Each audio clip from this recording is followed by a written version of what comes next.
kuzolunga, kuzodlula ngizofika isikhathi sokujabula.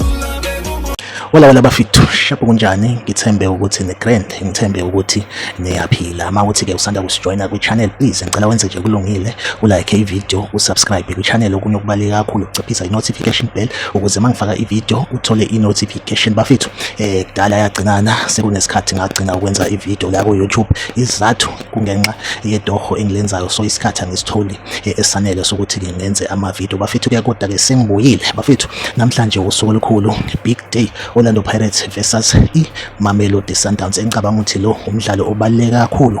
both clubs Orlando Pirates neMamelodi Sundowns cabanga ukuthi ke womabili lama clubs ayawudinga u3 points so bafethu ke as iOrlando Pirates fan mina njengomlandeli weOrlando Pirates ngiyawudinga u3 point vele ke sine advantage yokuthi sisalele emumva ngemidlalo emibili mhlawumbe masingathola idraw then umdlalo olandelayo siphinde esikwazi ukuthi ke siwine sithole u3 points lokho kuyoba kuhle kakhulu kodwa nje engakusho iMamelodi Sundowns esidinga ukuthi sithele induku so bafethu ke angikho lapho if kuzodlala iOrlando Pirates angilenze iphutha most of the time shiya nje ukuthi kuma games adlule isikhathi angisitholanga sokuthi ngenze ivideo but if kuzodlala iOrlando Pirates most of the time ngiyaye ngifike before igame ngizoprovider nge-starting lineup esuke sipredictiwe so bafethu ke ngizokwenza leyo nto leyo ngizoprovider i-starting lineup se-Orlando Pirates esipredictiwe so bafethu ke i-starting lineup sami sipredictwe mina ke namhlanje se-Orlando Pirates simi kanje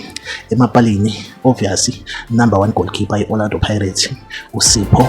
Chayine bese kuthi ku backline right back Thabiso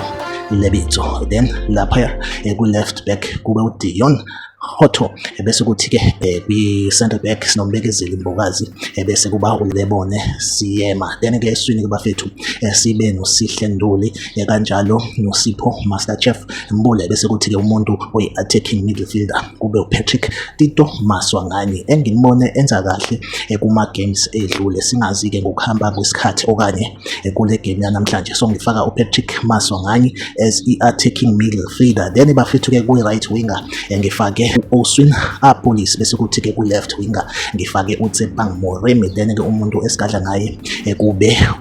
Evidence Mahopa bafethu okumnandi kunabadlali beOrlando Pirates esibazi bekuma injuries but ke osukwini la izolo iOrlando Pirates ipostile ithombe kwi training njengoba esilindele umdlalo wanamhlanje sibabonile oRelebohile Mofokeng sababona Olisanda sababona uMakhehleni Makhawula so mhlambe kungenzeka sibabone kulomdlalo wanamhlanje but ke asazi kuzokwenzakalani so bafethu ke make sure ukuthi uyayilike i-video uyasubscribe ku channel uphinde ucomment ku comment section ungitshela ukuthi wena the starting lineup lesi sami usibona kanjani mhlawumbe ungaphinda uprovide futhi the starting lineup wena ubona kuyisona sona esingakwazi ukuthi sibhekane neMamelodi Sundowns bafethu emidlalweni ngizobe ngikhona mangena igoli ngizobe ngikhona ngizokuvezela i-goal clip i-goal ne-goal nje ngizongena emidlalweni ngizobe ngikhona ngikuvezela lawo magoli mawungekho eduze ne-TV yakho le channel le izoba usizo kakhulu so make sure ukuthi uyasubscribe uciphisa i-notification bell bafethu kwamanje ngivumele ngithi ke nje bye bye.